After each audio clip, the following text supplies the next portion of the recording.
Speech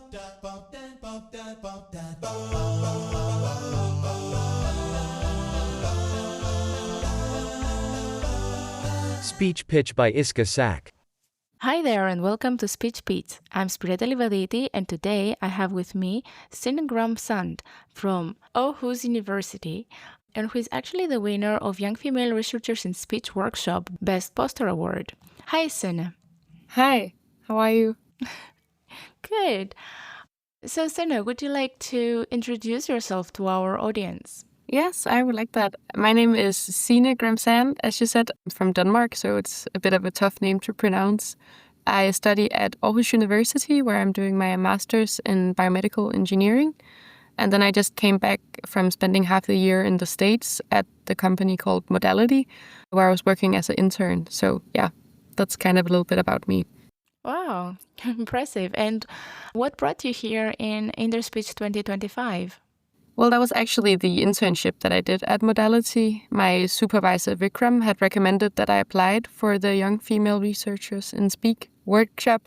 So yeah, it was kind of because of him and because of the internship that I got to go. And yeah, the work that I did at Modality is what I ended up submitting to the workshop. So yeah, that's how it all happened. Would you like to share a little bit more about what you presented in Young Female Researchers in Speech workshop? Yes, of course. So my work focuses on people with schizophrenia, and specifically we are interested in how emotion dynamics change with patients who have schizophrenia. So we wanted to really look into how can we see a shift in emotions. So for patients with schizophrenia, you often see that they will have a blunted affect, which means that they will show less emotions in their face or voice. So that was really what we wanted to see if we could measure in some sort of way. I guess as like background information, Modality works with doing remote assessments of different diseases and conditions.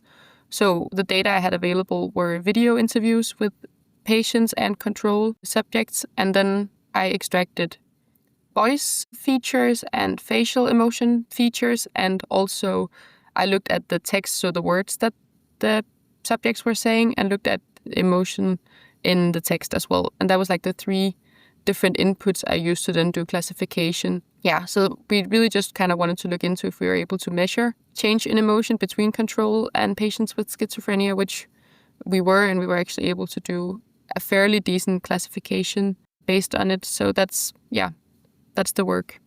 Okay, so if I understood well, like the main classification is if the person has schizophrenia or not, or there were other mental disorders?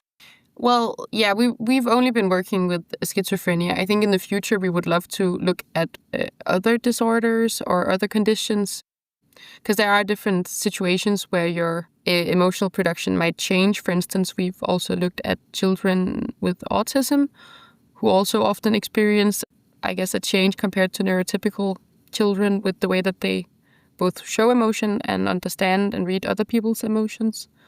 Mm-hmm. But so far it's schizophrenia we've focused on. Quite interesting.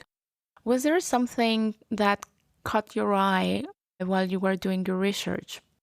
Well, I think I have a background that's maybe a little bit more focused on cardiovascular research. So it was pretty interesting to start looking at emotions, which naturally are a bit harder to quantify and to measure, which both obviously poses a lot of challenges, but it's also really cool to kind of really get into the discussions of, like, one thing is that you might measure something, you might measure a change in for instance, we saw that some of the features regarding showing anger showed up more with patients with schizophrenia. But then the discussion kind of becomes quite interesting, because what does that actually mean for the patients? And is it actually, like, the difference that we measure, is it actually something that you as a human being having a conversation with someone else, would you notice it? So I quite like that it's challenging in the sense that one thing is what you measure, another thing is how other humans perceive it. And I think that makes it really fun, because you really have to think quite a lot about how you measure something and how you then translate it into the real world, which I'm not sure we have the answer to exactly, but at least it adds kind of an extra layer of complexity to all of the tasks that we're doing. Cool. Actually, at the beginning, you mentioned that your background is in biomedical engineering. Actually, how did you decide to go to this field? And how much does this field and your background helps you in this current submission in Interspeech 2025? Well, I ended up going into, I guess my bachelor's is in healthcare technology. And it's kind of because it was a good mix of two things that I really liked when I originally was figuring out what I wanted to be growing up. I was debating between becoming a doctor or a mathematician. Wow. Those were like the two options that I was considering, but I didn't really see myself working as a doctor, and I didn't really see myself working as like a full-time teacher. So I didn't really see a future with either of those options. And then I got introduced to healthcare technology, which is basically, I guess, kind of merged between the two, where you do get a lot of the anatomy, and I'm very fascinated by the human body, but you also get all of the technical stuff. And I guess I could really see myself working as an engineer, so then that became a good choice. Yeah, and then I just fell in love with doing research, so then the master's kind of was a no-brainer that I needed to continue my studies. So that's how I ended up doing biomedical engineering.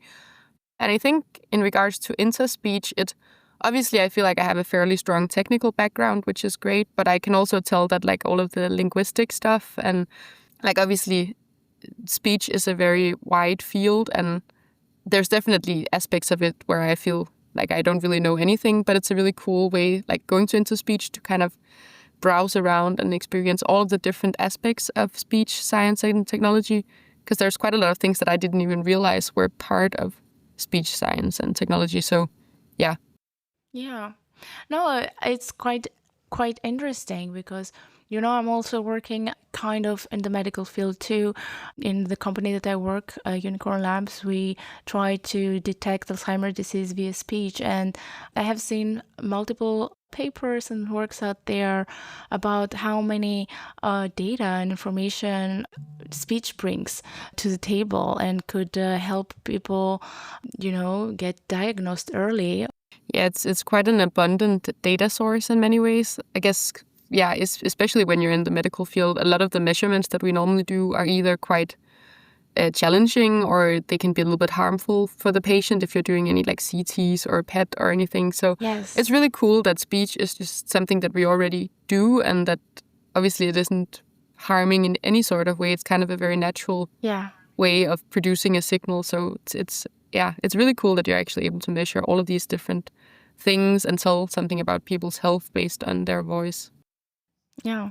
It's like the most non-invasive way of doing a checkup, let's say. Yeah, exactly. Yeah, but it's so cool that you're actually able to get so much information out of us. Like, because we hear each other speaking all the time, but obviously we aren't necessarily able to tell if someone is sick. But it's really cool that if you use, I guess, some cool technical tricks, you can actually extract a lot more information. Yeah. And what surprises me so much with your work is that, of course, we have like the physical health, but we also have the mental health. And I don't know, but I'm a true millennial, and I have to say that I grew up without knowing what mental health is, and nobody took actually care of our mental health while growing up. So, but knowing that somewhere there is like a company where you can check and do tests that they could show you, and that maybe something is going wrong with your mental health, and you could like help yourself, find someone to help you out, to get out of difficult situations. It is awesome. So yeah, it's a really cool it's a very important piece of work I think Modality is doing in making healthcare a little bit more accessible, because I completely agree that specifically mental health is something that people tend to neglect because it's not like a physical, it's not visible, at least. It's not something where you can tell like, oh, you really need to go to the doctor right now. That if you break your arm, you can kind of tell like that looks wrong. You should go have someone take a look at it. But it's much easier to kind of ignore if you have any mental struggles that you probably should be dealing with. So yeah, it's really cool that we're hopefully making a small step towards making it a little bit easier to understand some of the struggles that people are having. Yeah, and actually sometimes you're right, it's not visible, but sometimes it starts becoming visible. And this is the moment, the psychosomatic issues somebody can have. And this is a moment that somebody is like, oh, I went to the doctor, they said that I'm perfectly healthy, but I cannot stand up. What is happening with me? So yeah, it's impressive. It's impressive what we can do with voice, with actually, because you also mentioned like you were analyzing videos, so facial expressions and other type of data. I am so intrigued from how multimodal your research is. Yeah, I think that was we actually started with the facial expressions just because I think that is kind of a fairly new topic, at least in remote assessments. But yeah, we were just kind of discussing like when you actually interact with humans, you don't just look at their facial expressions. It's kind of an overall picture of, yeah, you can look super angry, but if you sound really nice, then you probably are not angry. And so it's a very complex thing to measure. So going multimodal is kind of, I think, the only real way you can really get a good sense of the overall, I guess, emotions of the people you're interacting with. Quick question. Is this your first Interspeech, right? It is, yeah. Yes. And how was the experience for you so far? It's been really good.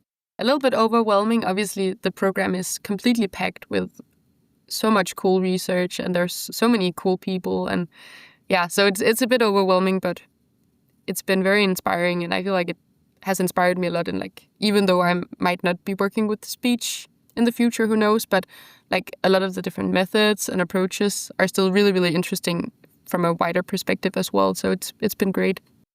And was it also your first time in Netherlands? Yeah, I mean, I've been to Amsterdam airport many times, but this was my first time actually getting to leave the airport. So that was really cool. And yeah. Oh, great. And did you have like any fun stories from the conference or from the host city? Fun stories? I feel like I honestly, Netherlands is like fairly similar to Denmark, I would say. Mm-hmm. So I think the culture shock to me probably isn't as strong as I imagine if you're coming from far away, it might be a little bit more crazy. Yeah, you had to see me like the first months that I moved into Netherlands. Yeah, from exactly. Cultural shock. That was all. I hope you enjoyed your time here. I did. Thank you so much for having me. Thanks for tuning in to this bonus episode. We may be interviewing your favorite speech researcher in the future, so be sure to subscribe wherever you listen to your podcasts. You can also follow the ISKA SAC on X and LinkedIn to stay updated. Till then, have fun.